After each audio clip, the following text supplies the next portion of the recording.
pollution from the burning of fossil fuels impacts human health, but predicting pollution levels at a given time and place remains challenging, according to a team of scientists who are turning to deep learning to improve air quality estimates.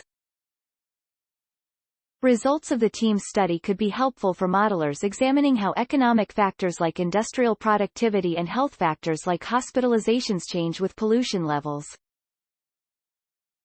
Air quality is one of the major issues within an urban area that affects people's lives, said Manzhu Yu, assistant professor of geography at Penn State.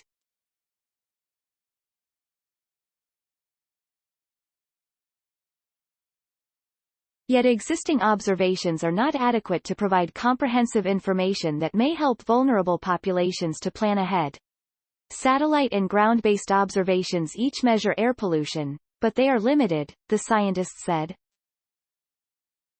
Satellites, for instance, may pass a given location at the same time each day and miss how emissions vary at different hours. Ground-based weather stations continuously collect data but only in a limited number of locations. To address this, the scientists used deep learning, a type of machine learning, to analyze the relationship between satellite and ground-based observations of nitrogen dioxide in the greater Los Angeles area. Nitrogen dioxide is largely associated with emissions from traffic and power plants, the scientists said. The problem right now is nitrogen dioxide varies a lot during the day, Yu said. But we haven't had an hourly, suburban scale product available to track air pollution.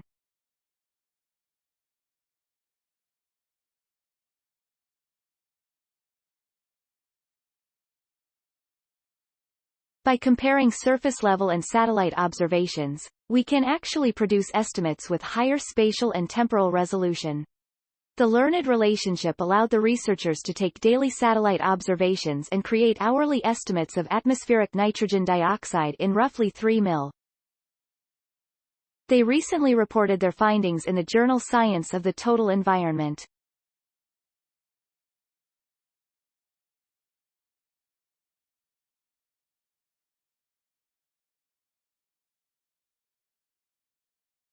The challenge here is whether we can find a linkage between measurements from Earth's surface and satellite observations of the troposphere, which are actually far away from each other.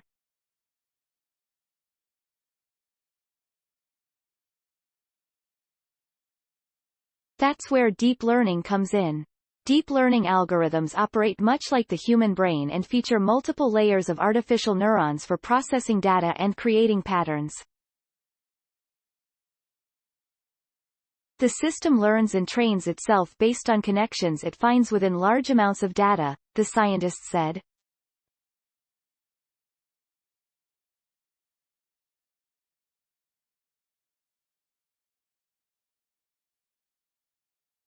The scientists tested 2 deep learning algorithms and found the one that compared the ground-based observations directly to the satellite observations more accurately predicted nitrogen dioxide levels. Adding information like meteorological data, elevation and the locations of the ground-based stations and major roads and power plants improved the prediction accuracy further. Yu said the study could be repeated for other greenhouse gases and applied to different cities or on regional and continental scales, the scientists said. In addition, the model could be updated when new, higher-resolution satellites are launched.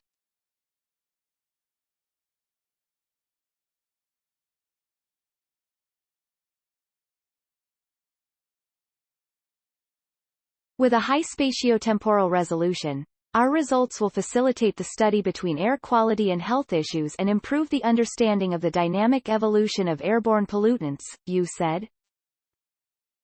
Story source. Materials provided by Penn State. Original written by Matthew Carroll. Note: content may be edited for style and length. Please support my channel to grow by pressing subscribe button and the bell icon. We will notify you technological news. Thank you.